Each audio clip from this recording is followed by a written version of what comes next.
자, 우머스 플레인으로 인사드립니다. 이소록 작가님, 김용민 씨 오늘도 자주셨습니다. 안녕하세요. 반갑습니다. 안경이 또 바뀌셨네요. 예, 안경 컨셉으로 가고 있습니다. 예. 지식인. 예, 이놈의 얼굴 안경으로라도 가려.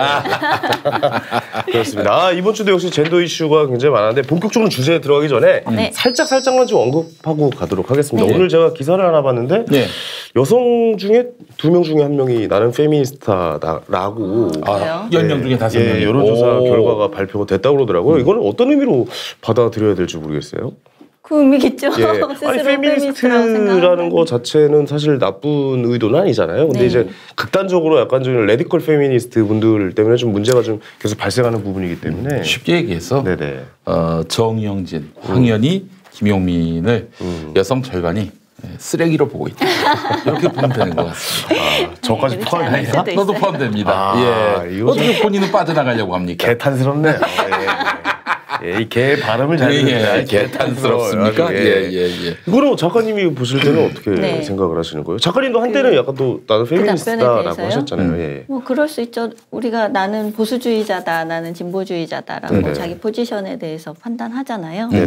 뭐 그런 종류와 비슷하다고 보고요. 각자가 다 다르니까 그쵸, 내가 어떤 페미니스트라고 생각하든 스스로 페미니스트 범주 안에 자기가 포함된다고 생각할 수 있죠. 이즘을 생각하는 또 각자의 생각이 또 다 다르겠죠. 어떤 이념에 따라서 달라지는지. 저는 그래도 항상 생각하는 것이 메시지에 주목하지 메신저를 갖고 판단을 하진 않습니다. 저 사람이 하는 얘기는 더 볼 것도 없이 늘 쓰레기 멘트다.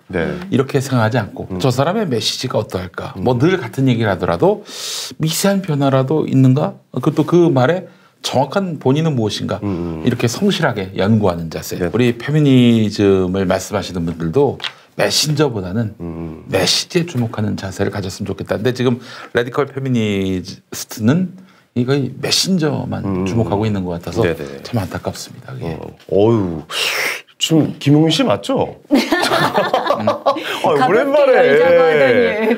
아니 오랜만에 하드를 갈아 끼웠어요. 오늘 갈아 이발하면서 같이 갈아 그렇습니다. 내 쪽을 옛날 그 하드 디스크 버렸어요. 성공각도 오늘 머리와 함께 쳐냈나요? 그렇습니다. 쳐냈습니다. 오늘 좋았습니다. 지난주에 팬티 얘기로 시작을 해가지고 스스로도 메신저이시기 때문에 중요한 메신저잖아요. 아니 저는 웃기는 메신저 얘기로 합니다. 메신저라고 하면 좀 있어 보고 떠버리.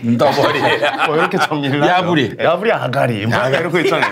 아가리 턴다 약간 이런 거 있으니까 그렇습니다. 우리 그런 걸로 이 얘기로 뭐 연결해서 얘기해 보자면 제가 뭐 흉자 또 한남 이런 얘기 많이 들으시잖아요. 유충이죠 제가. 누군가가 이렇게 편견에 기반해서 낙인 찍은 말에 휘둘리지 마시고 저희가 어떤 얘기를 하는지 좀 들어보시고 판단하는 그래야 됩니다. 그래서 사실은 우리 탁현민 행정관 그분이 이제 사표를 냈는데 사표 냈어요? 사표를 냈음에도 불구하고 탁현민을 아예 낙인을 찍어서 저 인간은 2번 다시 변할 일이 없는 개쓰레기 이렇게 낙인 찍어서 본다면은 사람에 대한 성실한 접근이 아니죠. 그거는. 그렇잖아요. 그러니까 요즘 사회가 굉장히 좀 빠르게 바뀌잖아요. 그러니까 예전에는 맞고 지금은 틀린 것들이 있단 말이에요. 그걸 빨리 우리가 배워서 그걸 인정해 나가면서 서로 발전이 돼야 되는 모습이 있어야 된다라고 좀 생각을 해야 될 것 같습니다. 본인이 좀 살려고 하시는 얘기 같아. 커뮤니티에서 욕먹는데 그 삶에서 벗어나고 싶습니다. 여러분 저도 바뀌었어요. 내가 형 포장하려고 했었는데 포장지를 뜯어버리시네. 관심 있게 지켜보는 몇 군데 이 커뮤니티가 있는데 거기 또 그런 글이 올라왔더라고요. 용산 도서관에 남성 열람실만 없어졌다고 한다. 뭐 그런 내용이 또 제가 좀 접수해 본 내용에 있어서 남성 열람실이 없어졌다는 무슨 말이에요? 용산 도서관이 있는데 1층에 남성 전용 열람실이 있고 여성 전용 열람실이 있는데 뭔가 새로운 거를 한번 열었나 봐요. 근데 이 새롭게 연 거를 남성 열람실을 없애고 여기다가 이제 오픈을 한 거예요. 그럼 남성은 어디 가서 봅니까? 그러니까 위에가 남자 여자 공용 열람실이 있던 거죠. 거기로 가라고? 거기로 가라. 뭐 이렇게 했는데 아니 근데 왜 하필 남성 열람실만 없앤 된 거냐 뭐 이런 논란이 좀 있긴 있더라고요. 요거에 대해서는 작가님 어떻게 좀 보십니까? 우리 오늘 본론으로 다룰 주제가 큰데 지금 이런 얘기 하다 보면 쓰레기 같은 멘트 그만해. 황현이는 항상 이런 개쓰레기 같은 멘트. 아니 그 사건도 있었고 문제가 있습니다. 메신저 아닙니까 이거? 좀 더 크게는 서강대학교에서 또 그렇죠. 국제 무슨 학부에서 같은 과 여학생에게 외모에 대해서 예쁘다는 말을 했다가 또 성폭력으로 징계를 받은 또 남학생의 얘기가 있었고요. 이쁘다고 했다가요? 그래서 그렇군요. 그 사건도 있었고 그다음에 서울시에서 성평등 교육 하여튼 예산을 지원 신청을 하는데 여성 단체만 지원이 가능하도록 뭐 그런 사례도 있고 뭐 사례가 굉장히 한 주에 굉장히 많아서 저희가 다 쫓아가지 못할 정도로 아름답다 이런 얘기하면은 그게 성폭력이 되는 거니까 너무 심한 게 아닌가? 그래서 그 사건도 좀 다뤘으면 좋겠다는 그런 댓글들이 좀 있던데요. 무서워서 이거 뭐 말을 할 수가 있어요 이게?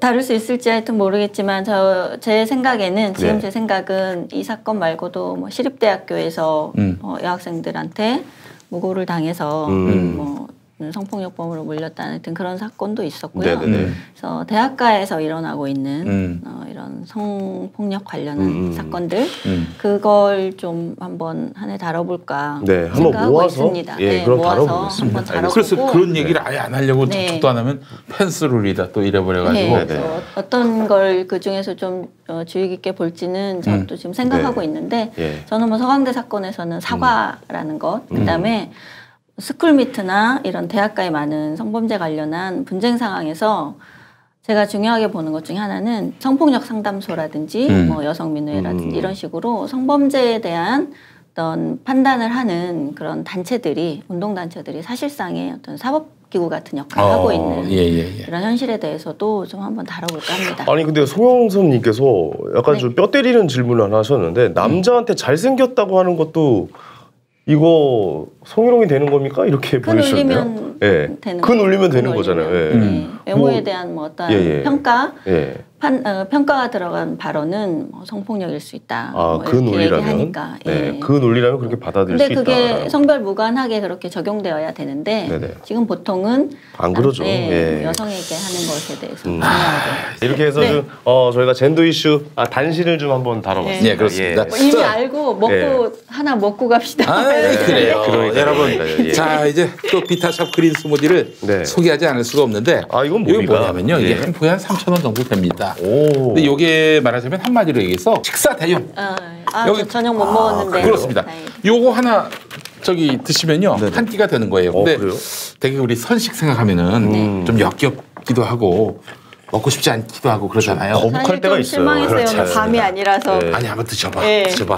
요거 요걸로 하루 2끼 먹고 한 2달 가신 분이 20kg 뺀 경우가 있습니다. 색깔이 야채 색깔이 나네요. 그렇습니다. 근데 이게 여기 견과류가 들어가 있어서 씹는 맛이 있어요. 저 이거 조윤호 기자가 다이어트 한 거 봤어요. 그렇습니다. 다이어트. 그렇습니다. 우리 조윤호 기자. 조윤호 기자. 미디어 오늘에 있었던 조윤호 기자 지금 정의당에 있는데 하루 2끼 아마 점심 저녁 그렇게 드셨을 엄청 거예요. 많이 뺐던데요. 그러니까 20kg 빠졌다니까 이것만 먹고 이게 하나에 145칼로리래요. 자 그래서 요거를 진짜 얼마 안 되는 거죠. 145면은 생각해 보니까. 자 요거를 이제 우유에 타서 드셔도 되고 물에 타서 드셔도 되고 한 300ml 막 흔들어요. 꽉 해가지고. 자 이게 사실은 한 2,900원인데 이걸로 한 끼를 대용하면서 살도 뺀다? 얼마나 좋습니까? 또 콩밥 먹기 싫은 분들 있잖아요. 사무실에서 일 많고. 이 그린 스무디를 구매해가지고 드셔보세요. 살도 빠지고 뭐 그냥 이게 적당하게. 안 먹는 게 아니라 견과류 덩어리 뜨는 그렇습니다. 드셔보시면서 씹어보세요. 와 이거 진짜 이게 맛있게 식단에서 출발하는데 그린 스무디는 다이어트와 영양 두 마리 다 잡습니다. 좋은 재료로 칼로리는 낮게 영양은 풍부하게 먹기는 편하게 그리고 맛있게 든든하게 만들었습니다. 그린 스무디 분말은요 우주식량 가공법에 쓰이는 고가의 프리미엄 가공법. 동결 건조 공법으로 가공하는데 동결 건조를 하면 효소의 97%가 생존합니다. 30초 만에 건강한 식사와 효과적인 다이어트까지 추구합니다. 다이어트는 오래 해야 되겠죠. 그리고 간단해야 오래 할 수 있습니다. 하루 2끼 정도 이 그린 스무디로 바꿔서 드시면은 그러면은 한 2달이면 20kg 빠집니다. 20kg가 뭐 대수냐라고 하실지 모르겠는데 그 저기 정육점에 가가지고 비계한 20kg 달라고 해보세요. 이만큼 줍니다. 1kg가 한 근 아니야? 한 근이 1kg 아니에요? 아니, 한 근은 600g이죠. 600g이에요? 그게 한 근만 해도 이만큼 주잖아요. 그렇죠. 그러니까 여러분 그게 20kg면 와. 그렇습니다. 체중 조절에 효과적인 저녁 그린 스무디 다이어트를 추천합니다. 가벼운 아침, 충분한 점심, 그리고 그린 스무디 저녁. 그러니까 아침하고 저녁을 그린 스무디로 하시면 좋겠어요. 예, 그렇습니다. 맛있는 다이어트 그린 스무디를 김용민닷컴에서 최저가로 만나보시기 바라겠습니다. 그거 약간 시리얼 먹는 느낌도 좀 나고. 그렇지. 네, 맛있어요. 그렇다고 이제 한 번에 맛있다고 2포, 3포씩 먹으면 안 돼요. 그러면 뭐 다이어트가 무슨 의미가 있겠어요. 추가 증정 이벤트. 아, 추가 증정 이벤트도 있습니까? 아니, 뭐 남는 게 뭐가 있다고? 30% 사면 5번. 30포 사면 5포 더 준다고. 5포면 이게 15,000원 정도 되는 건데. 그러니까요. 야, 이거 아주 그냥 회사를 거덜내는구만. 퍼드리네, 퍼드려. 연기 좋은데요. 너한테 배웠다. 네. 서로 공생하죠. 그럼 많이 배웠어. 이 그린 스무디. 이게 단순히 그냥 그 곡물 먹는 느낌이 아니라 씹히는 맛도 있어가지고 예, 굉장히 시리얼 같기도 하고 굉장히 좋습니다. 예. 이거 많이 팔리겠는데? 예. 이게 한 포에 내가 칼로리를 받고 뒤에 요즘에 이 뒤에 읽어주는 것도 굉장히 좋아하시더라고요. 지금 다 설탕 같은 건 안 들어갔어요. 그러니까 들어가봤자 지금 올리고당, 올리고당 좀 들어가 있고 뭐 자일리톨도 들어가고요. 귀리파이버, 사과, 현미 퍼핑, 쌀 플레이크, 이 씹히는 게 쌀이구나. 보리 플레이크도 있고요. 통밀 플레이크, 알파 현미, 치커리 파이버, 알파 옥수수, 바나나 분말, 흰콩, 쌀 마그네슘, 해조 칼슘, 검정콩, 구운 소금. 아니 좋은 거 다 들어가 있네요, 진짜. 뭐 무, 당근, 비타민 꼭 E. 주문하겠습니다. 예, 고맙습니다. 매실, 마. 예, 그러니까 그것도 들어가 있고. 다이어트가 텀블러 준대요, 30개당. 그렇죠. 30개 하면은 텀블러도 드려요. 텀블러도 그래요. 주시군요. 그러니까 여러분 회사에서 주문하셔가지고 점심 때 또 회식하지 말고 또 저녁 때 회식하지 말고 점심 저녁 이걸로 한번 해결해 보세요. 그러면 2달이면은 운동 안 해도 그렇죠. 그렇게 빠진다는 거 아니겠습니까? SBS 스페셜에 이번에 간헐적 단식 그 다이어트 그거 나왔더라고요. 근데 제가 봤을 때 저녁에 이거 하나 드시고 주무시면은 그러니까 아침 점심 그대로 드시고 저녁에 이거 하나 드시고 주무셔도 살 엄청 빠질걸요. 예, 고습관만 식습관만 좀 바꿔도 떨렁 선식 먹고 그러면은 먹은 것 같지도 않고 씹히는 맛이 없죠. 그리고 암담해. 이 허기를 어떻게 달랠 것인가. 암담하다고. 아니 그러다 갑자기 김용민닷컴에 선식 들어오면 어떻게 하실 거예요? 선식 들어오면 달아야지. 우린 영혼을 파니까. 아니 암담한데. 암담하대. 난 선식을 두고 암담하다는 표현을 쓴 사람 처음인 것 같은데. 팔 거잖아요 어쨌든. 자, 그린 스무디. 그린 스무디 다이어트는 다이어트의 희망입니다. 이제 뭐 더 볼 것도 없어요. 이것만 있으면 됩니다. 그렇습니다. 현대인들이 얼마나 바쁩니까? 네, 이름도 잘 졌습니다. 그린 스무디 다이어트. 여러분들 뭔가 많이 되게 맛이 없을 줄 알았는데 먹으니까 맛있네요. 생각보다 달달해요. 이게 바로 핵심입니다. 여러분 맛있어요. 물론 이제 기대를 안 하고 먹어야 됩니다. 맛있을 줄 알고 먹으면 실망할 수가 있는데 그래요. 전혀 그냥 기대도 안 하고 드셔보시면은 맛있습니다. 오늘 이제 본론으로 들어가야 됩니다. 오늘 본론은 어떤 주제로 좀 이야기를 나눠볼까요? 오늘은 저희 예고한 대로 안희정 전 지사 사건 지금 2심 진행 중인데요. 그 사건에 대해서 좀 다뤄보도록 할게요. 저희가 우먼스 플랜 1회 때 안희정 사건을 다루면서 시작을 했었죠. 옛날에 그것도 한 5개월, 뭐 6개월 전이지 않습니까? 9월인가 하여튼 그러니까. 9월인가? 그렇죠. 9월이었어요. 네, 그때가 1심 이제 8월 14일인가 1심 선고가 나고 그렇습니다. 저희가 바로 좀 다뤘었는데요. 그때 이제 2심이 되면 한 번 더 다루겠다라고 얘기를 했었어요. 그 2심 항소심 선고가 2월 1일입니다. 네, 2월 1일에 나와요. 예정되어 있고요. 이제 심리는 다 끝났고 2심은 굉장히 빨리 진행되고 있어서 1심 때 저희가 뭐 위력 같은 얘기를 좀 살짝 하긴 했는데 오늘은 위력이라는 그 법적 개념에 대해서 좀 더 확실하게 좀 한번 얘기해 보고요. 위력에 대한 저희는 이 재판 자체 무슨 유죄다 무죄다 이런 것을 저희가 다루는 거는 적절치 않고 이 사건을 둘러싸고 일어난 일들을 중심으로 보면서 우리가 이제 무엇을 좀 놓치고 있는가 이 얘기를 좀 해보도록 할게요. 일단 1심 재판 후에 여러 가지 일들이 있었습니다. 우선 8월 16일 날 여성가족부 당시 장관은 정현백 장관이셨고요. 입장을 발표했습니다. 뭐라고 하셨냐면 피해자의 용기와 결단을 끝까지 지지하겠다. 네. 그다음에 앞으로도 재판을 지켜보면서 관련 단체를 통해서 소송 등 지원에 최선을 다할 것이다. 그다음에 이번 판결로 피해자에게 2차 피해가 발생한 일이 있어서는 안 되고 미투 운동 또한 폄훼되지 않고 지속되기를 기대한다. 아니 근데 말이죠. 저는 이거 보면서 네. 이게 여성단체가 이럴 수는 있다고 봐요. 네. 그런데 그렇죠. 여성가족부, 네. 정부가 네. 이런 입장을 발표한 거 아닙니까? 네. 아, 제가 이 자리에 앉아있지 않아도 되겠네요. 아니. 따로 말하지 않아도. 그때도 정현백 장관 그 멘트 듣고 아니 이래도 되는 건가 싶더라고요. 그렇죠. 그래서 이런 발언에서 사실 이게 문제없이 넘어가고 있지만 엄밀히 말하면 여러분이 매우 간단해요. 이게 만약에 박근혜 정부 시절에 일어난 일이라고 생각을 해봅시다. 어떤 행정부의 수장이 이런 사안에 대해서 자기의 가치 판단에 의거해서 명확하게 결론을 이미 내려버리고 무죄 판단을 받은 사람에게 정부가 지원을 하겠다. 무죄 판단을 받은 사람이 아니라 받았는데 이 사람을 피해자라고 규정을 하고 정부가 지원을 하겠다라고 말하는 것이 문제죠. 그게 문제라는 거를 못 느끼기 때문에 우리가 문제인 거예요. 그러니까 그 행위를 저는 지원을 하지 마라 해라 이런 차원의 얘기가 아니라 사법부의 판단이 나왔고 그다음에 어쨌든 둘이 다투고 있단 말이죠. 유무죄를 첨예하게 다투고 있는 상황인데 그 여성에 대해서 확고한 피해자고 우리 여성가족부는 최대한 계속 지원을 할 것이고 이런 성명을 여성가족부 명의로 발표할 수 있다는 게 한쪽으로 치우치는 성명이죠. 여성가족부는 운동단체가 아니잖아요. 네, 저도 그렇죠. 여성단체는 얼마든지 그럴 수 있다고 봐요. 그래서 이런 문제의식이 굉장히 우리가 후퇴했다. 이 얘기를 좀 할 수 있고요. 그다음에 뭐 여성단체들도 일제히 성명을 내고 비난을 했고 그 진보적인 매체들도 기사와 칼럼을 통해서 되게 강도 높은 비판을 했습니다. 뭐 몇 가지만 읽어봐도 현 씨 이거 제목이랑 매체 좀 한번 읽어보시겠어요? 네, 일단 주간 경향에서요. 네. 안희정의 가해자다움, 김지은의 피해자다움 이런 제목으로 또 글이 올랐고요.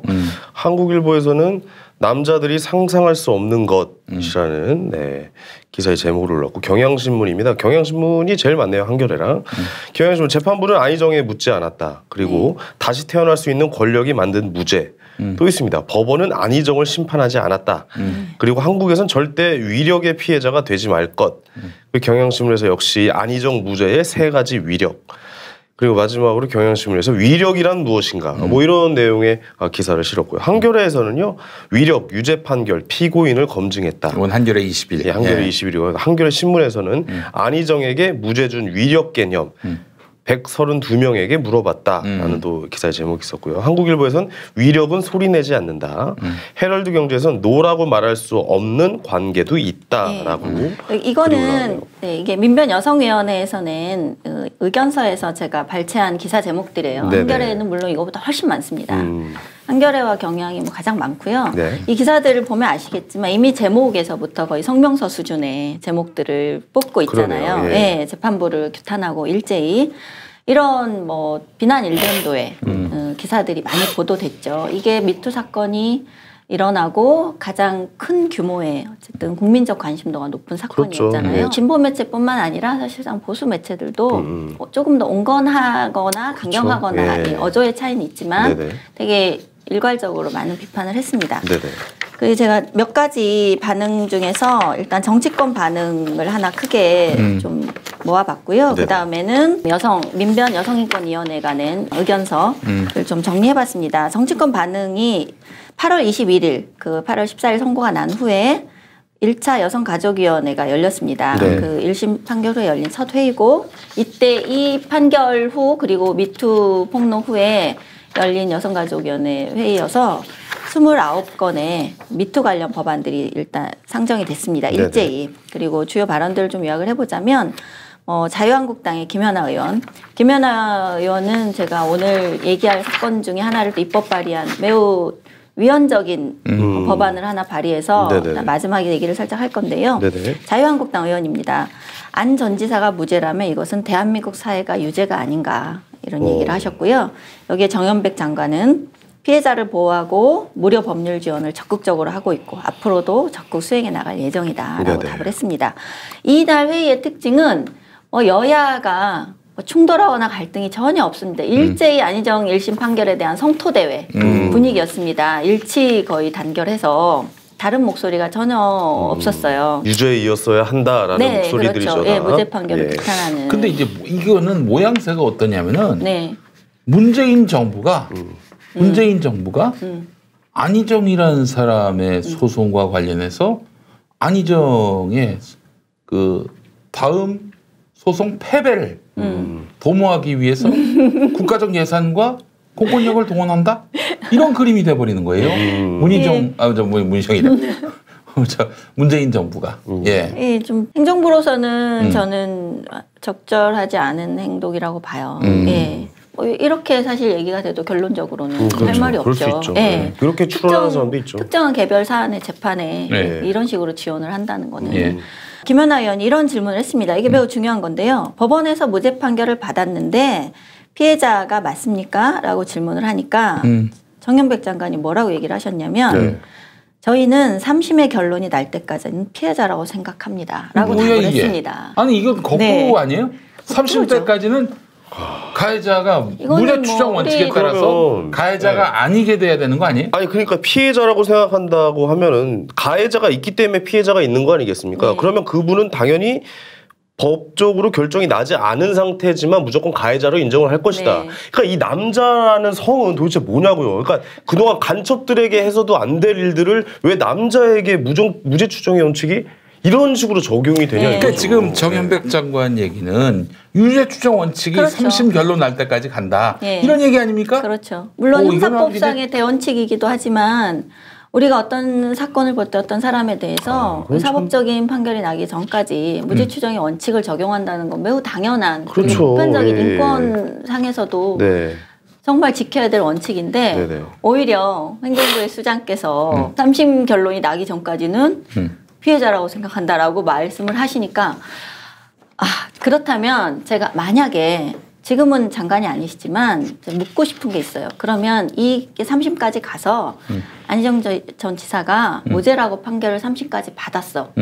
그러면 이 피해자에 대한 지원을 했던 여성부의 근거는 여성가족부는 어떤 근거가 있게 됩니까? 그러니까요. 그럼 그거 지원했던 거 토해냅니까? 그러니까요. 그때는 이제 피해자가 아니니까. 부상권을 청구해서 어떻게 해야 돼요? 어떻게 나라에서 보상을 해주는 겁니까? 어떻게 하실 건가요? 그러면 행정부에서 이렇게 대응을 한 거면 이게 제가 얘기하고 싶은 사과를 요구해야 됩니까? 너무나 원칙적인 대전제가 우리가 지금 무너지고 있다는 거예요. 이게 저희가 기본적으로 말하는 거는 이게 유죄인지 무죄인지에 대해서 얘기하는 게 아닙니다. 그렇죠. 인간의 기본권에 대해서만 지금 말하고 있다는 점을 좀 유념해 주시기 바랍니다. 시청자 여러분들. 그래서 어떻게 이런 말을 하실 수 있는가. 이런 기조가 이 여가 회의 내내 계속됩니다. 그다음에 바른미래당의 김수민 의원은 뭐라고 하셨냐면 정말 참담하다. 이 1심 무죄 판결이. 이번 판결은 이른바 성적 자기결정권의 법적인 근거가 없다는 것이 핵심이다라고 하셨는데 성적 자기결정권에 근거해서 1심 재판부가 판결을 내렸습니다. 판결문을 읽어보셨는지 잘 모르겠지만 그다음에 송기현 더불어민주당 의원께서는 양 당사자의 진술밖에 없을 때 여성 피해자들의 피해를 구제할 수 있는 방안이 있어야 된다라고 얘기를 하셨습니다. 이거는 이 사건에 대해서 먼저 실체적인 진실을 본인들이 다 알고 있다고 판단하시는 거고 이거는 분명히 안희정은 유죄고 이 여성은 피해자다라고 생각을 하시는 거죠. 그런 전제하에 얘기를 하시니까 양 당사자의 진술밖에 없는 성범죄 사건의 특성 때문에 증거주의를 채택하고 있는 우리 법원에서 성범죄에 한해서는 여성의 진술을 유효한 증거로 채택하고 있습니다. 지금도 이미 그렇게 하고 있는데 여성 피해자를 구제할 방법이 없다라는 얘기를 또 하고 계시고요. 자유한국당의 송희경 의원은 여성가족부가 이런 입장을 낸 것에 대해서 깊이 감사드린다. 이렇게 고마움을 표시하셨습니다. 그러면서 너무 참담한 시간이었다. 우리가 이제 그 얘기를 딱 들었을 때 여가부가 이런 입장을 내는 것이 적절한가라는 의문을 우리는 가졌잖아요. 근데 이 위원들은 하나같이 한결같이 그 입장을 내준 걸 너무 잘했다. 고맙다. 이렇게 얘기하고 계십니다. 당을 초월해서. 그다음에 전혜숙 의원께서는 더불어민주당이죠. 초등학생부터 시작해서 성인지 교육을 학급마다 계속 학년마다 학교가 바뀔 때마다 계속 다 해야 된다.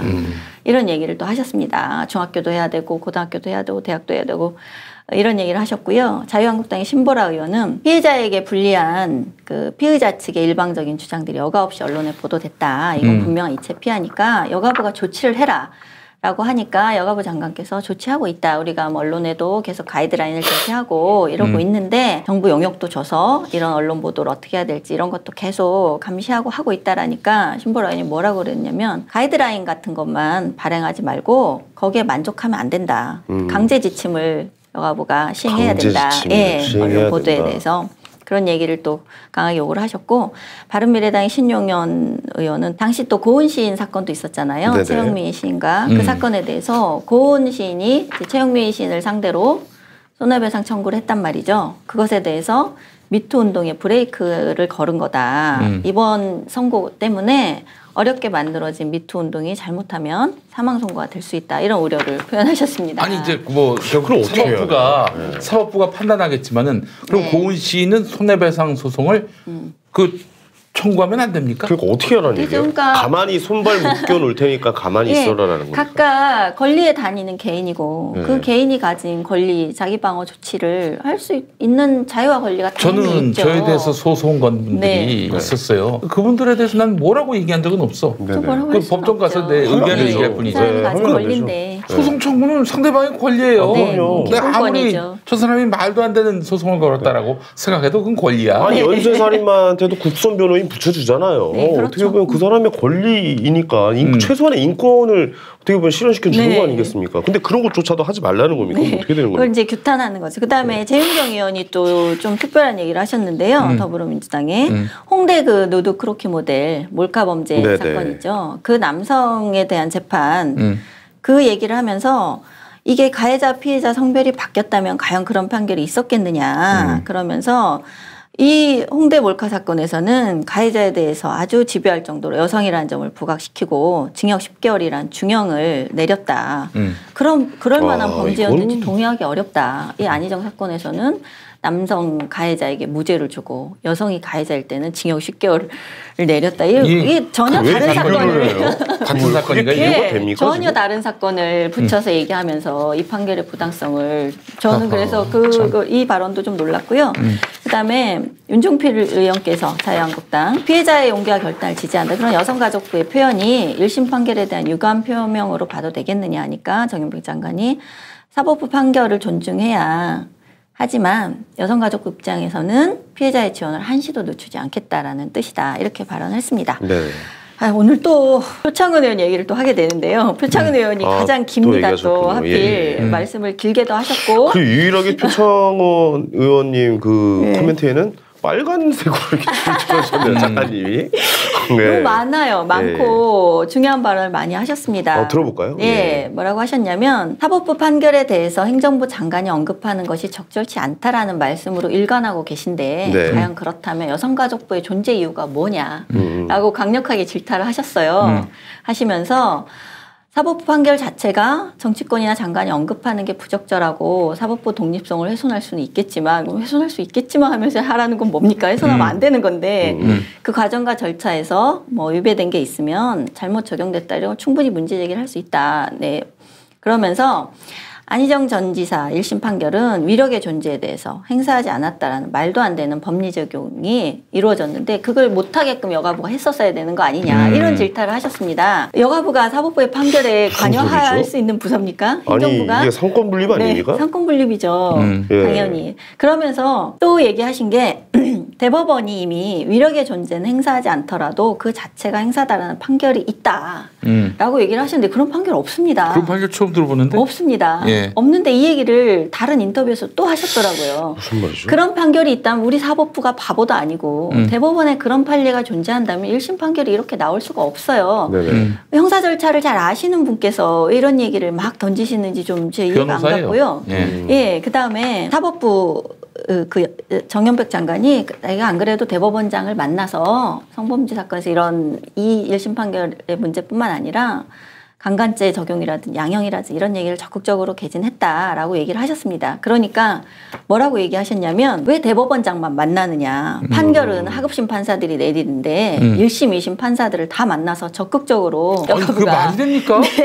어휴, 뭐 큰일 날 양반이네. 그런 얘기를 조정한다는 하시면서 왜 이 판결을 막지 못했느냐부터 이제 2심 판결과 다음 판결은 제대로 된 판결이 낼 수 있도록 여가부가 적극적으로 행동을 해라라는 얘기를 주문하시면서 판사들 만나라 이런 얘기를 하셨습니다. 야, 그러면서 중요하게 이제 좀 아시잖아요. 마지막에 아니 근데 마지막에 이렇게까지. 사법부는 성역이다라는 조심스러운 태도를 탈피해라라고 주문을 하셨습니다. 저는 이 얘기를 쭉 읽으면서 제가 느꼈던 게 이거는 뭐 삼권분립의 정신을 이거 인정을 안 하는 겁니까, 사법부를? 것뿐만이 아니라 사실은 엄격하게 보면 헌정유린입니다. 이런 발언을 하신다는 거는 행정부가 저는 사법부의 판결에 대해서 의견을 낼 수 없다라고 생각하진 않아요. 낼 수 있죠. 그런데 지금 이 표창원 의원의 발언은 뭐가 문제냐면 개별 사건, 특정한 사건에 대해서 2심 판결이 제대로 되도록 1심 판결은 이미 잘못됐다는 전제를 하고 제대로 되도록 행정부가 가서 압력을 행사해라라는 요구를 하고 있는 겁니다.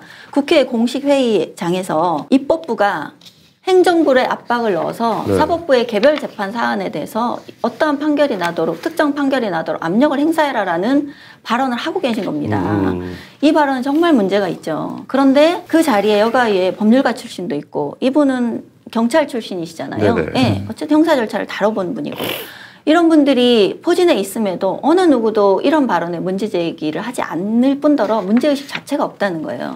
우리 국회에서 이런 일이 벌어지고 있다는 겁니다. 이거는 왜 아무도 문제 제기를 안 하는 겁니까? 문제의식이 없기 때문입니다. 그러니까 이거 자체가 말이 잘못되지 않았다라고. 문제의식이 없기 때문이에요. 그 전체를 봤을 때 지탄받아야 될 일이기 때문에 이 사람의 말을 디테일하게 들어보지 않았다. 그러니까 뭐 이런 겁니까? 원하는 결론이 있는 거죠. 이분들은 이 1심 판결에서 무죄를 내린 건 잘못이고 사법부가 잘못된 판결을 내렸기 때문에 2심 판결에서는 유죄가 내야 되고 그 유죄가 나기 위해서 행정부가 어떠한 노력을 해라라고 얘기를 하고 있는 겁니다. 이건 당연히 무조건 유죄여야 된다라고 전제를 깔고 하는 거네요. 제가 그러니까 이 여가부 장관 자신도 3심까지는 피해자다라는 태도를 가지고 계시니까 이 여성가족위원회 회의 전체가 무죄 추정의 원칙이나 기본권이나 이런 뭐 법적 권리에 대해서 전혀 인정하고 있지 않은 전제에서 하고 있는 회의입니다. 그래서 제가 이 회의록을 쭉 보면서 우리 입법부와 행정부가 이대로 가는 게 맞는가 하는 제 자신이 좀 참담한 생각이 들었고요. 그다음에 두 번째로 민변 여성인권위원회가 있습니다. 민변은 민주화를 위한 변호사 모임. 우리나라의 대표적인 진보적인 인권 법률가들이 모인 인권 단체죠. 여성인권위원회에서 안희정 전 지사 항소심에 대한 의견서를 발표했습니다. 11월 28일에 발표를 했는데요. 이 의견서를 내면서 한 24쪽짜리 의견서인데 별도의 판결 분석팀 9명의 변호사가 판결 분석팀을 꾸려서 판결문과 피해자 또 피고인의 진술 내용을 기반으로 2달여 동안 논의한 결과라고 합니다. 그래서 이 의견서를 소속 변호사와 외부 전문가들의 의견을 청취하고 종합해서 의견서를 제출한다고 하면서 11월 28일 의견서를 발표했는데요. 요지는 뭐냐면 첫 번째, 위력은 존재하나 행사되지 않았다는 원심 판단은 오류다라고 했습니다. 뭐냐면 위력은 안희정 지사라는 그 권력자의 신분에 자연스럽게 붙어있는 것이어서 그것을 별도로 행사하지 않았다고 해서 행사되지 않은 게 아니다. 그래서 1심 판결은 그 원심 판단은 오류다라는 얘기를 하면서 그런 지위와 권세를 가진 사람이 상대방의 의사를 무시하고 추행이나 간음에 나아가면 그것이 곧 위력을 이용한 추행 또는 간음에 해당된다고 봐야 한다라고 했는데요.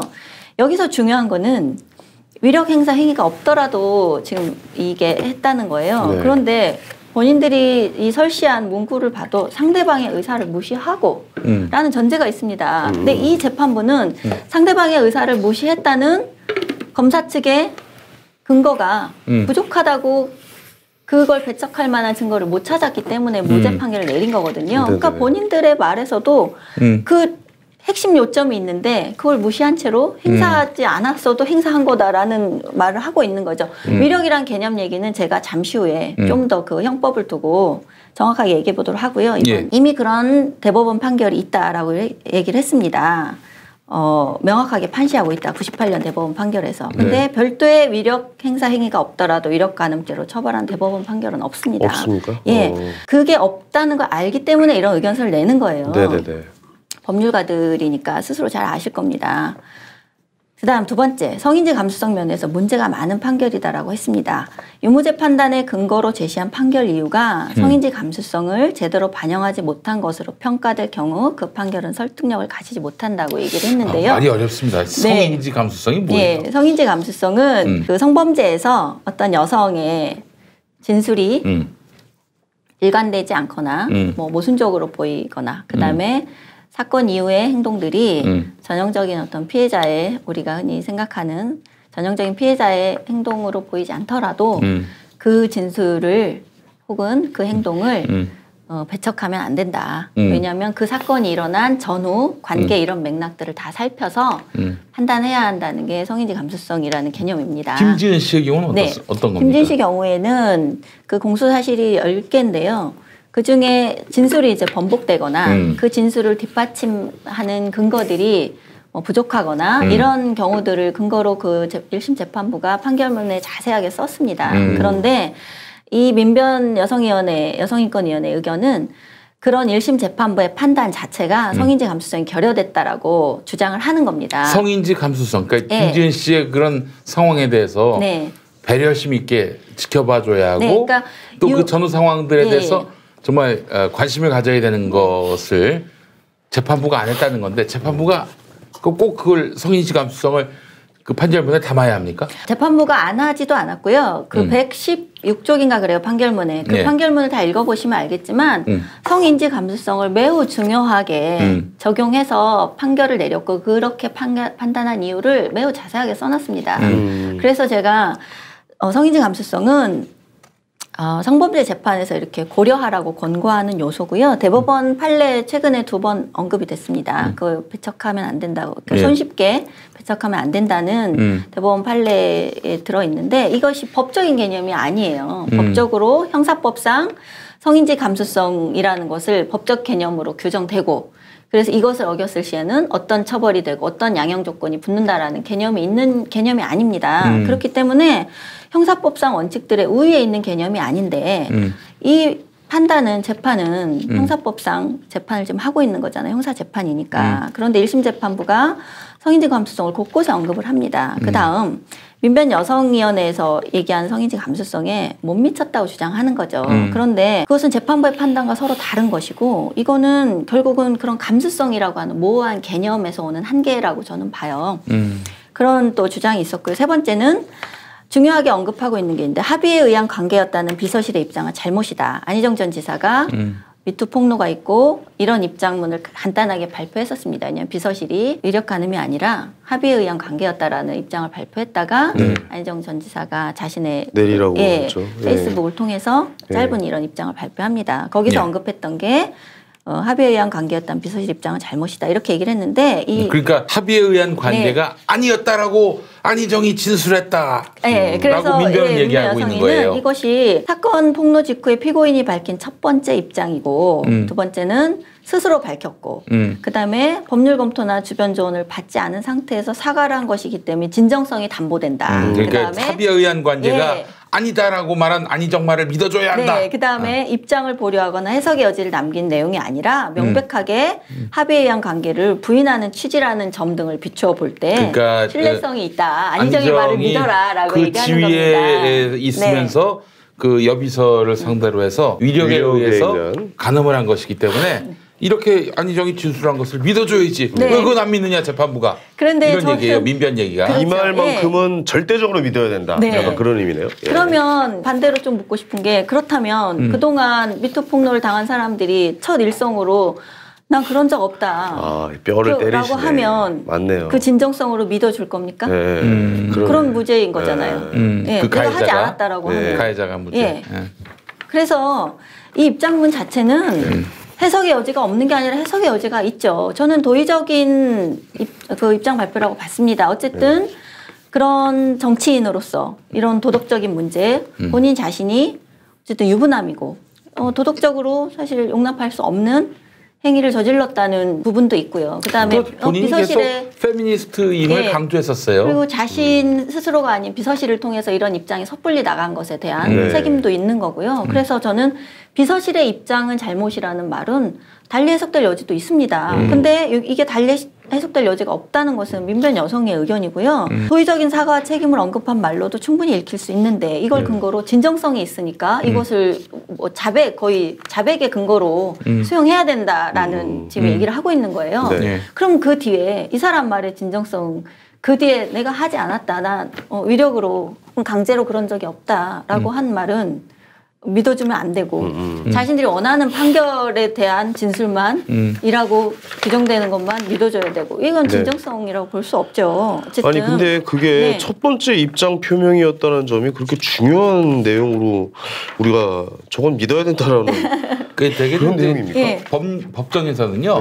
처음에 무슨 말을 했느냐 그 무게를 실어요. 좀 중요하게 다루는 겁니까? 판단 여지가 전혀 고려 여지가 없는 발언은 아닙니다. 그렇지만 저는 이렇게 일방적으로 주장될 만한 발언도 아니라는 거죠. 네네. 그렇다면 그런 사과들에 대해서 예를 들면 여성계는 미투 폭로를 당한 사람이 지목자들이 사과하거나 이런 말하면 그랬다면 미안하다, 기억나지 않지만 라고 말하면 뭐라고 합니까? 전형적인 가해자식 사과다 라고 또 맹비난을 합니다. 첫 마디가 그러면 어떻게 해야 되지? 뭐 묵비권을 행사하겠습니다라고 해야 되나요? 그럼 어떻게 해야 돼요? 그러면? 그래서 저는 이런 것이 잘못했으니까 말 안 하는 거 뭐 이런 식으로 되는 거. 혐의를 부인하는 사람의 입장에 대해서도 법률 검토 전이면은 뭐 진정성이 있다고 한다는 것인지 그리고 후면 진정성이 없는 것인지 이게 저는 이 의견서가 왜 문제냐면 법률가들의 의견서이기 때문입니다. 법률가들이 판단 기준으로 삼았다는 것으로서는 저는 그런 근거로는 부적절하다는 거고요.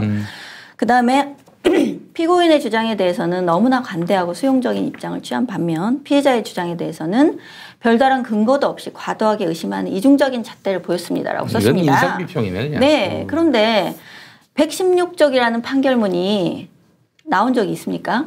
제가 보기에는 처음이에요. 그 정도로 1심 재판부가 얼마나 이걸 고민스럽게 자세하게 증인 김지은 씨라는 검찰 측의 증인에 대해서 그 증인의 진술에 대해서 어떤 이유로 이것이 무죄 증거로 삼기에는 왜 부족한지에 대해서 정말 자세하게 다 설시해놨거든요. 그런데 이것을 왜 유죄 입증에 충분하지 않은지를 자세하게 적고 있는데 이것을 별다른 근거도 없이 과도하게 의심했다 이렇게 말하는 것은 정말 용 교수님 말씀대로 인상비평이죠. 왜 법률가들이 이런 말을 합니까?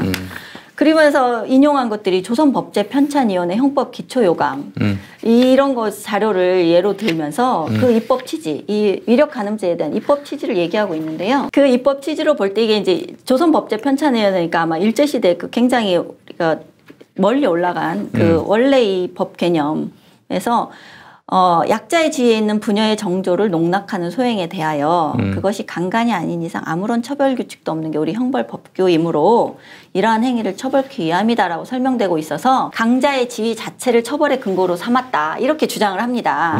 근데 그 주장으로 삼은 그 근거 조선법제편찬위원회 이 개념에서도 정조를 유린한 행위가 따르지 않는 행위가 없이 강자의 지위 자체를 처벌 근거로 삼은 일은 없습니다. 정조를 유린한 행위라면 행위가 있어야지. 성폭행 같은 거. 그러니까 행위가 있지 않고 그 사람이 강자의 지위라고 해서 이 제도를 도입한 게 아니라는 거예요. 근데 왜 법률가들이 이렇게 눈에 보이는 것을 왜 무시하고 자꾸 이런 주장을 펴는지는 모르겠어요. 마지막으로 이런 얘기를 했습니다. 본위원회가 이 사건의 구체적인 증거 관계나 기록 내용을 알지도 못하면서 이 사건의 결론을 단정짓거나 원심 판결의 내용을 함부로 재단하려는 의도는 없습니다. 라고 얘기했습니다. 없으면 왜 1심 판단 오류고 이런 의견서를 왜 냅니까? 그러니까 제가 봤을 때 이건 우리 전문 용어로 니죽 간다 그러거든요. 니죽 간다. 밑밥 던지는 거죠. 이거는. 우리는 객관적이고 공정한 입장에서 이렇게 바라본 것이다. 그렇죠. 라는 점을. 저희는 몸은 돼요 하지만 이제 그 뒤에가 이제 메인 이제 스팟이죠. 네, 그래서 1심 무죄 판결 근거인 위력 행사 등을 오류라고 지적하고 잘못된 편견에 기반한 중대한 오류를 여러 곳에서 범하고 있다. 이 재판부가 성인지 감수성이 근거하지 않고 그다음에 그런 얘기를 계속 지적하면서 원심 판결의 내용을 함부로 재단할 의도가 없었다라는 것도 이 의견서 내용과 모순됩니다. 이건 명백하게 2심에서 유죄를 선고하려는 압력을 가하는 의견서입니다. 그러면서 여기 이 곳곳에 왜 그 증인 김지은 씨의 말이 왜 잘못되지 않았는지를 여러 번 재차 이 의견서에서 강조합니다. 뭐라고 하냐면 피해자가 수행부에서 역할을 맡은 지 한 달도 안 된 시점에서 그 러시아 아마 갔을 때 얘기일 거예요. 출장 갔을 때. 그러면서 다음날 공식 일정도 있고 한 달도 안 됐고 업무가 안전히 완료된 날도 아니고 피고인 스스로도 그러니까 안희정 전 지사죠. 인정하는 바와 같이 그전까지 둘이 어떤 사적인 배려나 친분도 없었는데 피해자가 나이 차이, 혼인 상태, 업무상 관계 등을 모두 뛰어넘어서 온전한 자유의사로 성관계에 동의하였다는 점이 어떻게 인정될 수 있는가라고 얘기했습니다. 저는 인간 세상사에서 흔히 일어날 수 있는 남녀 상렬 지사의 한 형태입니다. 아니 그 사건이 그렇다는 게 아니라 그럴 수 없다라고 전제하는 자체가 틀렸다는 거예요. 그런 일은 우리 인간 세상에 매우 비일비재합니다. 네. 아니 원나잇이 왜 있습니까? 예. 원나잇 당연히 있죠. 우리가 상대방에 대해서 어떤 관계에 있든 무엇을 알든 모르든 제가 이 말은 조심스러운데 이 사건에 대해서 얘기하는 게 아니에요. 이 민변 여성위원회 의견서에 그런 일은 존재할 수 없다라고 주장하는 이 자체에 대해서 얘기하는 겁니다. 네네. 예. 그러면 저는 묻고 싶은 게 있어요. 민변 여성위원회든 그 여성운동가들이든 과연 그러면 무죄인 경우는 어떤 무죄인 겁니까? 경우. 무죄인 경우. 과연. 무죄가 없는 거죠. 무죄인 경우가 어떤 건지 한 번도 얘기하는 분은 전 못 봤어요. 이런 성범죄에서 남성이 이런 경우에는 무죄다. 혹은 여성이 이렇게 했을 경우에는 무죄다. 제가 봤을 때 성관계를 했으면 유죄고 성관계를 안 하면 무죄야. 그러니까 이게 법률가들의 의견서인데 법률가들이 이런 얘기를 하려면 적어도 이 피해자라고 그러니까 증인이 어떤 행동을 했다면 몰라도 그렇지 않고 이렇게 한 거는 안희정 전 지사 피고인이 유죄다. 이게 없습니다. 그냥 이 증인의 진술, 모든 진술에 대해서 다 상대방이 가해 혐의가 뚜렷하다라고만 얘기하지 어떤 경우에 그러면 유죄입니까? 이 얘기를 하는 저는 여성운동가 한 명도 못 봤습니다. 어떻게 했으면 유죄인지. 그걸 제시하지 않아요. 이 법률가들도 제시하지 않습니다. 예. 이렇게 했으면 위력 그 개념 얘기하면서 다시 한번 얘기를 할게요. 그래서 제가 이 의견서를 쭉 본 제 느낌은 검찰의 공소장과 별반 다를 것도 없습니다. 검찰 측에서 이미 공소 사실로 제기한 것과 별도로 낸 그 법률 조직의 의견서라고 보기에는 그냥 운동 조직의 정체성이 더 드러나는 의견서였고 개별 재판 사안에 대해서 법리 해석보다는 구체적인 공소 사실을 마치 사건의 대리인처럼 대리인인 변호사 입장에서 변호하고 있는 문서에 가깝다는 느낌을 좀 받았습니다. 그리고 중요한 거는 형사재판은 안희정 대 국가입니다. 모든 형사재판은 개인 대 국가예요. 구도가. 그래서 안희정 대 김지은이 아니에요? 여기서 김지은 씨의 지인은 법적 지인은 증인입니다. 증인이에요. 검사 측의 증인. 그래서 근데 이 1심 판결문 자체도 김지은 씨를 피해자라고 쓰고 있습니다. 그냥 모두가 다 입법부도 행정부도 사법부도 김지은 씨의 법적 지위를 그냥 피해자라고 규정을 합니다. 그러면 반대로 가해자가 되는 거겠죠. 피의자.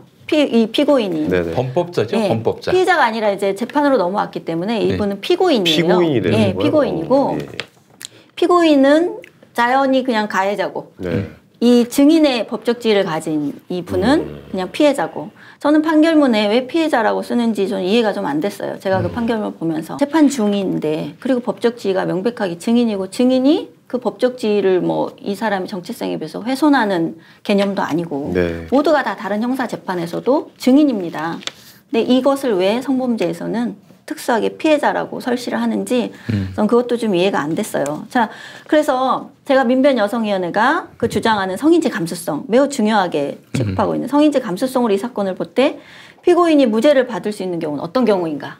이 질문을 한번 여러분들도 주변에 이 유죄라고 주장하는 분들에게 한번 던져보시기 바랍니다. 일관되게 증인 진술과 행동의 유효함만을 언급해요. 그런데 법률가라면 발례를 들어줘야죠. 만일 증인이 이런 행동을 했다면 피고인이 무죄일 수 있으나 그런 행동을 하지 않았다. 이런 게 있어야 되는데 없습니다. 그래서 그 의견서를 본 느낌이고요. 세 번째로 그러면 언론과 운동단체들의 안희정 유죄 촉구 운동이 있었습니다. 2018년 디딤돌 걸림돌 판결이라고 매해 민주사회를 위한 변호사 모임과 시민단체 그다음에 경향신문 이렇게 언론사에서 같이 선정위원회를 꾸려서 매년 정하는데 이 안희정 재판 사건이 올해 최고의 걸림돌 판결로 선정됐습니다. 그 이유가 판결 이유가 우리 사회에서 아직까지 해결되지 못한 적폐를 보여주기 때문이라고 했습니다. 누가 적폐란 얘기예요? 사법부가 적폐란 얘기입니까? 이런 성범죄 사건, 권력형 성범죄 사건에 대해서 무죄를 선고한 것에 대한 그러니까 무죄를 선고한 사법부를 적폐라고 보는 거예요. 사법부가 적폐라는 게 제가 모르겠습니다. 왜 이 사건을 네. 선정했는지. 어쨌든 권력형 성폭력은 무조건 유죄라는 추정이 있어야 됩니까? 네. 저는 이 선정도 사실 좀 납득이 안 되고요. 저도 그때 네. 아이고 이건 아닌데. 그다음에 안희정 성폭력 사건 공동대책위원회를 152개 단체가 연대해서 꾸렸고 이분들이 네. 계속 항소심 재판이나 방청을 하면서 시위도 벌이고 유죄 촉구 운동을 하고 있습니다. 그리고 미디어 오늘에서 얼마 전에 기사가 하나 났는데요. 제목이 안희정에게 던져야 할 질문 동의받았습니까? 이렇게 묻고 있습니다. 네. Yes means yes rule, Yes. no means no rule. 그거 없잖아요 우리 법에서. 피해자가 거부하지 않았다면 성적 자기결정권을 침해받지 않았으니 안 전 지사에게 죄를 묻기 어렵게 된다라고 썼습니다. 얼마나 거부 의사를 밝혔는지 물었다는 이유로. 그럼 거부하지 않았는데 죄를 물어야 됩니까? 저는 이 기사 자체가 문장이 이상한 거예요. 재판부가 안 전 지사의 상황을 충분히 듣고 피해자에게 얼마나 거부 의사를 밝혔는지 물었답니다. 그럼 피해자가 거부하지 않았으면 성적 자기결정권이 침해된 게 아니니까 안 전 지사에게 죄를 묻기 어렵게 된다는 거예요. 그러면 거부하지 않았는데 죄를 물어야 되냐는 거죠. 이 기사 자체가 무슨 소리지? 네, 남성 유력 정치인과 여성 수행배서가 동등하게 성적 자기결정권을 가졌다는 전제 자체가 애초에 위력에 의한 간음을 성립할 수 없게 한다고 썼습니다. 네. 성적 자기결정권 누구한테나 있는 거예요. 근데 이거 애초에 둘의 성적 자기결정권은 다르다라고 또 그런 기사를 썼습니다. 뭐 계약서에 사인 안 받고 했으니까 이거는 죄다라고 얘기를 하는 건가요? 어떻게 되는 거죠? 모르겠습니다. 뭐 어떻게 거부하지 않는 성관계를 그러면 그러니까 이거는 아까 같이 그 말인 거죠. 민변 여성위원회 의견과 똑같은 거예요. 지위에 업무상 이력이라는 것은 그 사람 신분 자체가 이미 권력이고 이력을 행사한 걸로 보기 때문에 거부 의사가 중요한 게 아니라는 거죠. 네. 예, 이미 행사된 걸로 봐야 된다는 겁니다. 그래서 이 말들이 이 주장들이 왜 틀렸는지 제가 지금부터 업무상 위력이라는 쟁점에 대해서 한번 최대한 쉽게 설명을 해보겠습니다. 굉장히 중요한 쟁점이에요. 자, 업무상 위력은 일단 형법 303조 1항과 2항에서 규정하고 있는 조항입니다. 업무상 위력 등에 의한 간음. 형법 제303조고요. 1항이 업무, 고용, 기타 관계로 인하여 자기의 보호 또는 감독을 받는 사람에 대하여 위계 또는 위력으로서 간음한 자는 7년 이하의 징역 또는 3천만 원 이하의 벌금에 처한다. 이게 303조 1항이고요. 2항은 법률에 의하여 구금된 사람을 감호하는 자가 그 사람을 간음한 때는 10년 이하의 징역에 처한다. 자, 어떤 자겠습니까? 법률에 의하여 구금된 사람을 감호하는 자. 교도소 얘기하는 거죠. 교도소. 그래서 이게 지위나 권세가 그 존재 자체로 영역을 가지기 때문에 위력관계에 놓여 있는 사람은 상대방이 그와 같은 지위나 권세를 가지고 있다는 점을 누구보다도 잘 알기 때문에 굳이 자신의 지위나 권세를 확인시키거나 사용할 필요가 없다. 위력의 존재와 행사를 구별된 개념으로 인식하면 안 된다. 이거 위력신분설이라고 해서 이게 지금 민변과 이 유죄를 주장하는 사람들이 주장하는 개념입니다. 여기서 위계가 나오고 위력이 나오는데 그 위가 같은 위자가 아니에요. 위계는 거짓말, 사기쳐가지고 사기치는 걸 위계라고 하고 위력은 권위할 때 그 또 힘, 위력. 그러니까 이제 위할 때 그 저기 안희정 지사가 충남도지사라는 그런 권력자의 지위로서 권력자가 아닌 사람, 그 비서를 말하자면 간음을 했다는 거죠. 위력에 의해서. 그 형법상 위력의 개념은 폭행이나 협박 혹은 위계나 위력 등의 물리력이 수반되어야 한다고 되어 있습니다. 형법상. 물리력. 위력은 그러니까 막 강제로 이렇게 한다든지. 그러니까 위력은 강간이나 강제추행에 해당되지 않는 정도의 폭행이나 위력은? 협박. 그다음에 지위나 권세를 이용하여 상대방의 자유의사를 제압하는 일체의 행위를 말합니다. 그러니까 이게 애초에 물리적인 폭행이나 협박이 명확하게 있었다면 이미 그거는 강간이나 강제추행이지 위력간음으로 넘어오지 않아요. 근데 위력간음이란 자체가 그런 강제적인 강간이나 강제추행에 해당하는 물리적인 폭력이나 협박 행위가 없지만 이런 특수한 관계에 있는 사이에서는 이것이 의사에 반하는 간음일 수 있다라는 상황이 있기 때문에 이 조항이 생긴 겁니다. 그래서 여전히 여기에서도 중요한 거는 일체 행위라는 거지 신분을 처벌한다는 조항은 어디에도 없습니다. 그 사람이 가진 지위 자체가 위력이다라는 말은 어디에도 없습니다. 범죄가 성립을 하려면요. 우리 형법상 범죄 성립의 요건이 있습니다. 뭐냐면 구성요건 해당성이라는 게 있고요. 그다음에 위법성이 있어야 되고 그다음에 책임성이라고 하는 유책. 이 세 가지 조건이 다 성립될 때야 그때서 우리는 범죄라고 합니다. 이 성립 조건에서 어느 하나도 갖추지 못한 때에는 성립하지 않아요. 이 중에서 다시 한번 구성요건 해당성, 네. 위법성, 그다음에 책임성 이 세 가지가 범죄 구성 요소입니다. 쉽게 얘기해서 구성요건 해당성은 해당성은 범죄라고 우리가 주장하는 그 행위. 살인, 강도. 여기서는 위력에 의한 뭐 살인 강도도 있고 그 행위가 있고요. 그다음에 위법성이란 것은 그 행위가 우리 형법 조항에 위법한 행위라고 규정되어 있어요. 책임성이라는 것은 그 행위를 한 당사자에게 그 뭐 예를 들면 뭐 정신 장애인이라든지 이런 얘기 있잖아요. 금치산자라든지 어떤 행위가 그 요건에 해당하고 그다음에 위법성도 있지만 마지막으로 이 사람이 뭐 심신미약 혹은 정신병 이런 것이 있을 때 범죄가 우리가 재판부에서 그 사람을 무죄라고 하는 경우가 있잖아요. 그렇죠. 그 행위는 다 인정되지만 그것까지가 책임성입니다. 그래서 그러니까, 이 세 가지가 요건이 다 갖추어질 때 이거를 범죄라고 인정하고 처벌할 수 있습니다. 그래서 예를 들면 뭐 사형을 집행하는 사람이 있어. 그 사람은 살인을 한 거잖아요. 살인이라는 행위가 있어.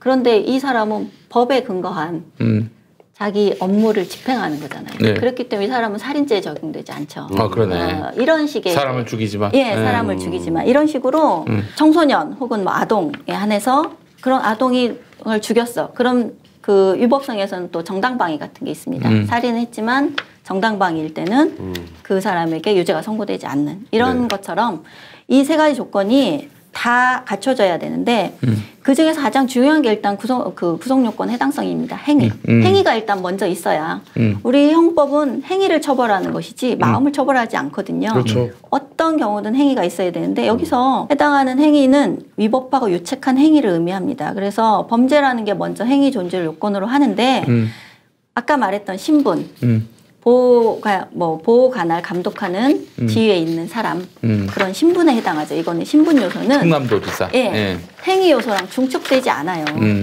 이분들은 지금 중첩된다고 주장하는 거고요. 신분과 행위는 중첩되지 않습니다. 범죄에서 그래서 그러니까 이제 이 논리 아니에요. 비서가 어떻게 도지사의 그렇죠. 요구를 거역할 수 있느냐 이런 거 아니에요. 그래서 어떤 행위가 있고 행위가 그와 같은 행위 여기서 행위라는 행위 태양이 있어야 되는데 그게 위력과 위계라는 겁니다. 위력과 위계를 쉽게 얘기하면 동사라는 거예요. 동사. 위력과 위계는 동사지 명사가 아니라는 겁니다. 근데 이분들은 신분이라는 명사에 딸린 걸로 지금 계속 주장을 하는 거예요. 우리 대법원 판례에 지위에 있는 자는 간음하면 처벌한다는 판례가 나왔다면 이런 공방은 지금 있을 필요도 없고 있을 이유도 없습니다. 그렇다면 만약에 이선옥 작가님 그 안희정 지사가 유죄가 되려면 위력에 의한 간음이 인정이 되려면은 어떻게 했어야 되는 예를 들면 그런 간음의 행위를 하기 전에 너에게 어떤 보상을 주겠다라든지 혹은 너 나 대선 후보 되면은 내가 그 자리 줄게. 뭐 약간 이런 식인가요? 뭐 내가 나랑 뭐 계속 같이 일하기 싫어? 너 원하는 거 다음에 계약 안 해? 하기 싫어? 그런 식으로 행위가 있어야 돼요. 야, 너 별정직이야. 뭐 약간 이런 거죠. 그런 식으로. 야, 그러니까 5급 되고 싶지 않아? 약간 주로 뭐 이런 위력 위계가 장애인이나 아동을 대상으로 한 범죄에서 많이 일어나기 때문에 우리 판례가 많이 없습니다. 예를 들면 장애인 시설에 그런 뭐 관리자가 혹은 시설장이 자기가 보호하고 있는 장애인을 대상으로 간음을 하면서 그러니까 위계하는 거죠. 그건 제가 단적으로 왜 그런지 두 가지 아직도 좀 어려우실 텐데 303조 1항과 2항을 비교해 보면 명백하게 이 개념을 이해할 수 있습니다. 자 보세요. 303조 2항에 법률에 의하여 구금된 사람을 감호하는 자가 그 사람을 간음할 때는 10년 이하의 징역에 처한다라고 되어 있습니다. 자 1항을 보시면 신분이 있죠. 우선 자기 또는 보호감독을 받는 사람, 보호감독을 하는 자라는 신분이 법률에 있고요. 법률에 의하여 구금된 사람을 감호하는 자 이게 신분이고 신분이고 그 다음에 간음. 여기는 위력 위계가 없습니다. 여기는 신분 플러스 간음이에요.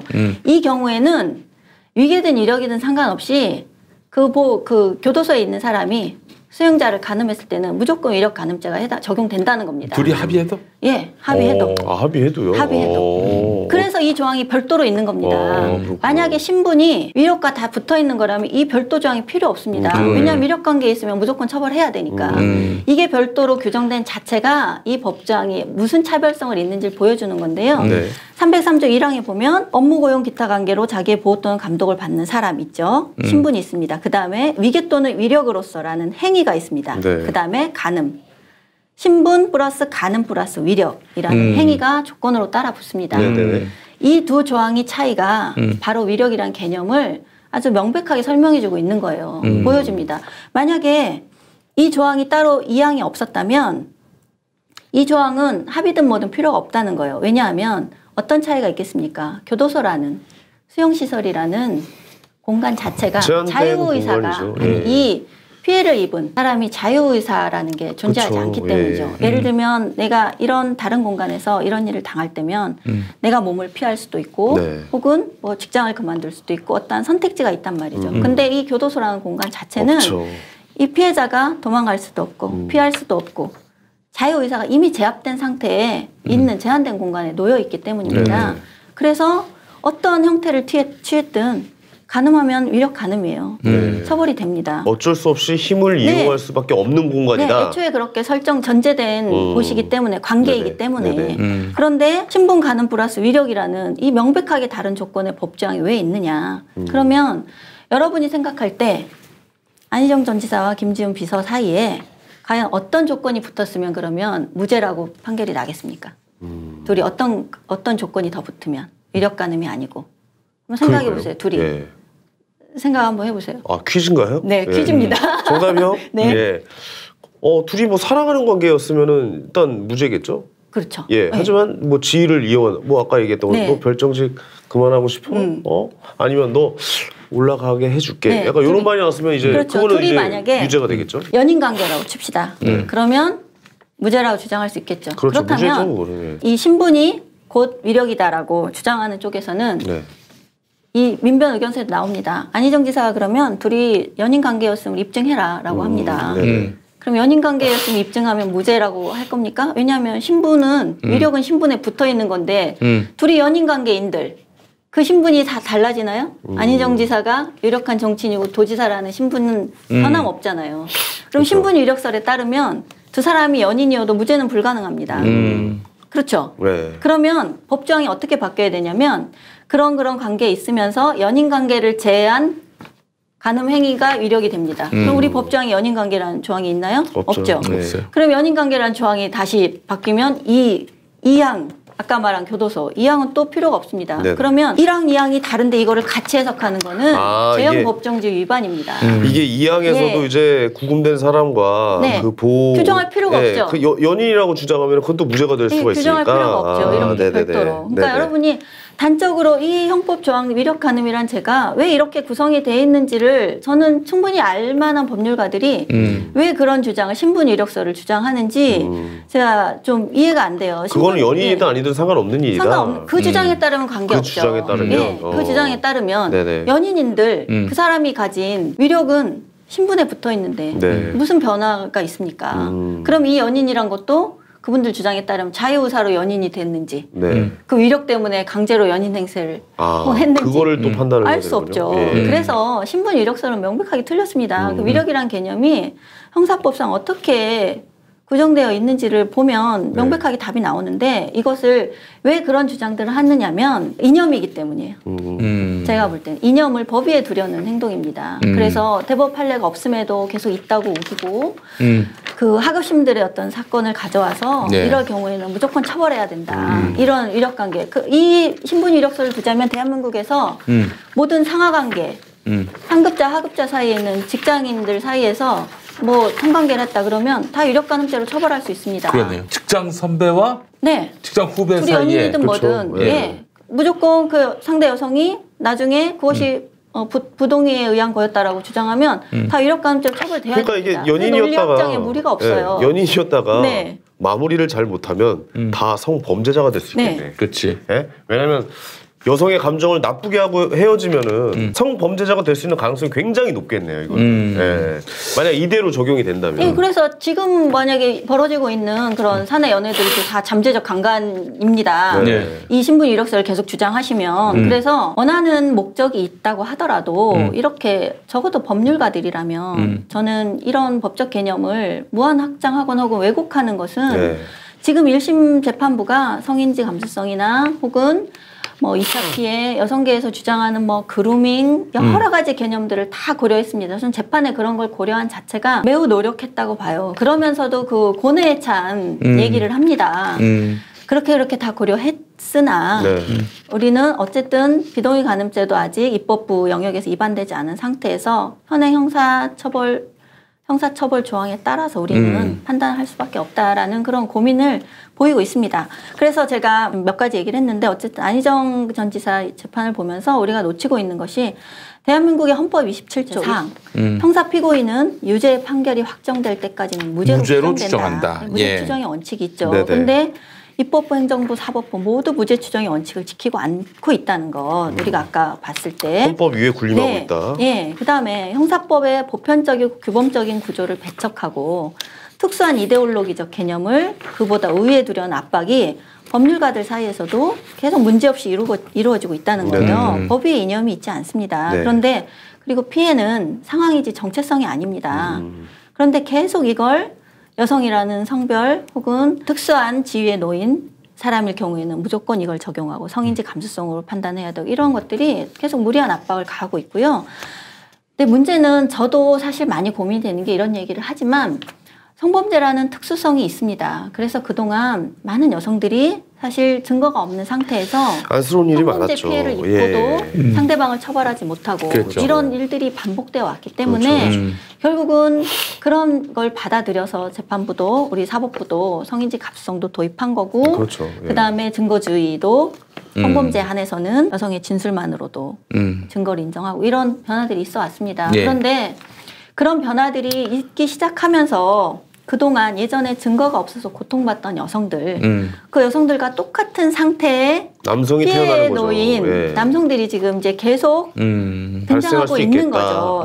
그래서 진술만으로 유죄가 추정되고 그럼 범죄자가 되는 남성 피해자들이 존재하기 시작했는데 이 딜레마를 어떻게 극복할 것인가 저는 그것이 좀 고민이에요. 제가 이런 얘기를 할수록 그 여성 피해자들의 피해를 무시하는 거냐라는 얘기를 하는데 전혀 그렇지 않습니다. 제가 대리인으로 활동했던 성폭력 피해 여성도 있고요. 그 고민이 정말 늘 있죠. 그런데 저는 그때도 부당한 피해자 혹은 억울한 피해자, 법의 사각지대에 놓인 피해자가 없어야 되는 것과 마찬가지로 지금도 마찬가지라는 거예요. 인간의 기본적인 권리, 기본권이 침해되거나 훼손되거나 우리가 계속 우리 사회에서 최고의 가치로 지켜왔던 규범들이 이런 특수한 상황에 밀려서 계속 후퇴되는 거를 볼수록 결국은 그게 우리 모두의 피해로 돌아온다고 저는 봅니다. 그래서 대도시행의 부작용을 좀 고려해야 되는데 제가 아까 말씀드렸던 자유한국당의 김현아 의원이 2018년 12월 12일 날 매우 심각한 위헌 요소를 담은 법안을 발의했습니다. 뭐냐면 가정폭력 범죄의 처벌 등에 관한 특례법 일부 개정 법률안인데요. 현행 가정폭력범에서 그 응급조치 규정이 있습니다. 5조에 진행 중인 가정폭력 범죄에 대해서 신고를 받은 사법경찰 관리는 즉시 현장에 나가서 다음 각호의 조치를 취해야 한다. 이 현행 법인데 이것을 어떻게 개정을 냈냐면 진행 중인을 진행 중이거나 발생이 예상되는으로 발생이 예상되는으로 바꾸면서 예측이네요. 이거 약간 마이너리티 리포트 아니야? 특례를 신설해서 6조의 2로 사법경찰관리가 가정폭력 행위자에 대하여 5조 5호에 따른 체포를 하는 경우 체포의 필요성이 있는 것으로 추정한다. 일단 체포했으면 체포의 필요성이 있다고 추정한다는 거예요. 그다음에 정당한 사유 없이 이 체포 의무를 이행하지 않은 사법경찰 관리는 1년 이하의 징역이나 2천만 원 이하의 벌금에 처한다고 이런 법안을 지금 발의했습니다. 경찰관도 징역형, 벌금형. 그래서 행위가 없더라도 그 행위가 예상되는 되면 체포하라는 거. 일단 체포하고 보라는 겁니다. 일단 잡아넣고 조사할게. 약간 그리고 이거 잡아넣었으면 잡아넣은 것 자체가 잡아넣을 이유가 있다라고 인정하겠다는 거예요. 사후에. 이게 안기부 아닙니까? 도대체 어떻게 이런 법안을 그냥 마구잡이로 발의할 수 있는지 정말 마이너리티 리포트예요. 안 잡으면 안 잡으면 경찰관이 처벌받는 거죠. 그러면 어떤 경찰이 안 잡겠습니까? 일단 아무 일이 없어도 현행범으로 체포될 만한 사안이 없어도 일단 체포하고 봐야죠. 일단 체포하고 뭐 이런 법안이 거죠. 왜 나왔냐면 경찰이 뭐 부부나 이런 가정폭력 상황이 발생했을 때 출동을 했어. 그래서 이제 출동해서 이렇게 얘기하고 그것이 체포를 할 정도의 사안이 아닐 경우에 얘기하고 돌아가잖아요. 네네. 돌아간 다음에 살인이나 폭행이나 사고가 일어난단 말이죠.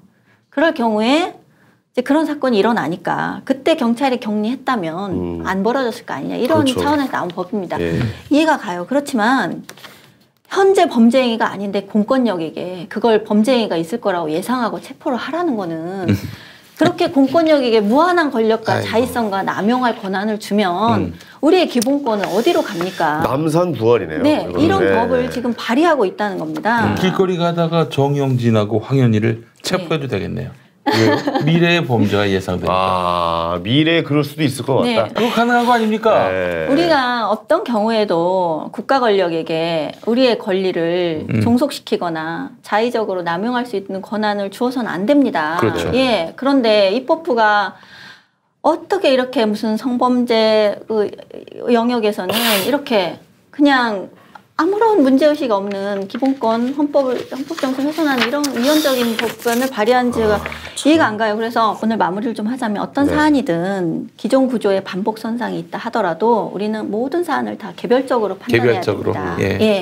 이것이 익숙하게 보아온 어떤 구조 안에 놓여있는 범죄라 할지라도 혹은 그런 사안이라 할지라도 모든 사건은 다 개별적인 개별성을 갖습니다. 그리고 또한 그 사안 안에서도 다 또 세분화할 필요가 있어요. 같은 사안 안에서도 이거는 인정할 점이 있어. 그런데 이건 아니야. 모든 걸 싸잡아서 다 한 가지 판결로 한 가지 판단으로 귀속시킬 수 없다는 거죠. 우리가 그 정신만 좀 놓지 않는다면 이런 사안을 보더라도 어떤 건 이 사람이 잘못했지만 이거는 또 이 사람에게도 충분한 그럴 만한 이유가 있다고 볼 수 있는 거 아니니까 이런 판단들을 할 수 있는데 지금 안희정은 유죄다. 그리고 그 상대방 그 검찰 증인인 김지은 씨에 대해서 여성가족부 장관 이 사람은 3심까지 피해자다. 이런 식의 규정을 그냥 미리 하고 들어가서 한 사람이 가진 권리에 대해서 그 사람이 어떤 권한을 가졌건 형사재판으로 가면 국가라는 거대한 권력과 싸우게 되는 거죠. 맞서야 되는 좀 한 개인에 불과해요. 그게 우리가 될 수도 있잖아요. 그게 우리가 내가 될 수도 있고. 그것을 막고자 하는 것이 우리의 헌법이나 형사법. 그렇죠. 미 가진 그 이유이고 존재하는 이유이고 목적입니다. 그렇습니다. 그런데 그 목적을 내가 원하는 어떤 결과를 얻기 위해서 자의적으로 계속 왜곡하거나 그것을 변형하려는 그런 움직임에 대해서 저는 매우 많은 문제의식을 갖고요. 지금 많은 성범죄에 대한 폭로가 이루어지고 있는데 그런 사건에서도 마찬가지로 저는 각각의 개인들이 그런 판단력을 좀 계속 가지고 사안을 보셨으면 하는 바람입니다. 알겠습니다. 근데 오늘 굉장히 좀 댓글도 하나 못 읽고 이게 저희가 말씀드리지만 저는 그 사법부의 판단을 존중합니다. 그러니까 그분 편을 들고 싶지도 않고요. 그분 편을 안 들고 싶지도 않아요. 그냥 우리는 객관적으로 우리의 기본권은 지켜져야 된다. 어떠한 한 권력이나 어떤 이즘이 헌법 위에 군림해서는 안 된다. 그렇지. 동등하게 요구를 하고 동등하게 처벌을 받고 동등한 결과를 바라는 것뿐이지 우리가 뭐 이런 사건에 대해서 누군가의 편을 두고 이런 건 절대 아니라는 사실 좀 알아주셨으면 좋겠습니다. 개인적인 판단이야 다 할 수 있죠. 그럼요. 지금까지 만나본 그 법률가들, 변호사들은 한결같이 물론 마이크가 꺼졌을 때 했던 말이지만 한결같이 김지은 씨가 이길 수 있는 재판이 아니다. 이건 무죄다라고 얘기를 하더라고요. 뭐 증거가 없잖아요. 그러니까 판결이야. 나와봐야 아는 거니까. 우리나라 전적으로 이제 법률에서 의해서 이제 판결이 나올 때 증거를 채택해야 하는 증거 법정주의 아니겠습니까? 그러니까 나는 기본적으로 성범죄에서는 그게 그것만 적용이 안 된다는 게 말이 안 되잖아요. 증거라고 인정하는 거죠. 근데 그 성범죄 특성이 있기 때문에 저는 그 고육지책을 이해는 해요. 어느 정도는 이해가 가죠. 이해는 하고 그동안 정말 수많은 여성 피해자들이 있었거든요. 그것까지 우리가 무시할 수는 없는데. 그럼요, 당연하죠. 근데 그것 때문에 분명히 누군가는 피해를 보는 일이 생길 수 있다라는 거잖아요. 그 부작용 또한 우리가 같이 그 여성들의 피해에 대해서 염려했던 것처럼 같은 크기로 염려해야 된다는 겁니다. 일선 법률가들도 다 그렇게 김지혜 씨가 이길 수 있는 재판이 아니다라고 얘기를 했다면 정치인 법률가들 모르겠습니까? 민변 모르겠어요? 더불어민주당 국회의원들 모르겠어요? 압니다. 그 사람들한테 지금 필요한 것은 미투 때 우리는 피해자 편에 섰다. 이런 이미지가 필요한 거겠죠. 명분입니까? 저는 그렇다고 봅니다. 명분이라고? 그거는 진작에 법률을 잘 모르는 저도 이거는 쉽지 않겠다. 단지 신분만 갖고 오늘 말씀하신 내용 그대로요. 신분만 갖고 그렇게 아니 어떻게 도지사 말을 거역할 수 있냐. 이건 아니거든. 그렇죠. 이 1심 재판부가 썼던 말 중에 성적 자기결정권에 대해서 이런 말을 했습니다. 판결문에. 여성은 독자적인 인격체로서 자기 책임 아래 성적 자기결정권을 행사할 수 있음이 당연하고 이러한 여성의 능력 자체를 부인하는 해석은 오히려 여성의 존엄과 가치에 반하고 나아가 여성의 성적 주체성의 영역을 축소시키는 부당한 결과를 가져온다고 할 것이다 라고 썼습니다. 이 재판부가 성적 자기결정권에 대해서 매우 많은 고민을 한 결과예요. 근데 뭐 위력은 있으나 행사하지 않았다라는 저는 이 판결에 대해서는 동의하지 않지만 아까 말씀드렸듯이 위력에 대한 그 개념 때문에 동의하지 않지만 이 재판부가 그런 고민 없이 재판을 했다는 평가는 저는 부당하다고 봅니다. 어쨌든 판결문을 똑같이 읽고 그런 얘기를 이렇게 다른 관점을 할 수 있는지 저도 좀 신기하긴 한데 그것이 운동이기 때문에 저는 그렇다고 생각해요. 그렇지만 이념이 저는 어쨌든 법치 국가에서 그 법치를 근간으로 하는 이제 민주주의 국가에서 어쨌든 법 위의 이념을 적용하려고 하는 시도는 시도 자체를 해서는 안 되죠. 그렇습니다. 운동 조직은 사실 그럴 수는 있죠. 이것이 법리적인 판단 영역에 들어왔을 때는 그리고 입법기관에서 통과가 된다 이런 불상사를 막아야 된다는 얘기잖아요. 법리를 통해서 반박을 하고 하는 거가 좀 우선되어야 되지 않을까 합니다. 아니 작가님, 그래서 그 마이너리티 리포트법은 통과 안 됐죠? 그래가지고 어떻게 됐습니까? 지금 발의된 상태고요. 발의가 됐어요? 입법 발의는 했고 이제 소속 상임위에 그다음에 법사위에 이제 토론 과정이 있죠. 논의 그래서 과정이 약간 좀 이제 후에 조절이 되겠죠. 뭐 어떻게 될지 모르겠습니다. 저는 뭐 통과될 수도 있다고 보고요. 요즘에 분위기가 워낙 거의 미투 관련 법안들에 대해서는 뭐 조속한 심의와 통과를 계속 초당적으로 미투 관련법이 발의가 됐다가 그게 뭐 안 된 걸로 알고 있거든요. 아니 미투 관련법이요. 지금 넓게 보면 미투 관련법이 200개 정도가 넘습니다. 200개가 넘어요. 그럼 발의되고 심의 중인 것들까지 이제 다 포함해서 지금 통과된 거는 여성폭력 방지 기본법 그게 있고요. 그다음에 예술인 복지에 관한 그 문화예술계 성폭력 관련한 어떤 걸 규정하려고 하는 법인데 예술인 복지법 뭐 개정안인가 하여튼 그게 하나 본회의 통과했고요.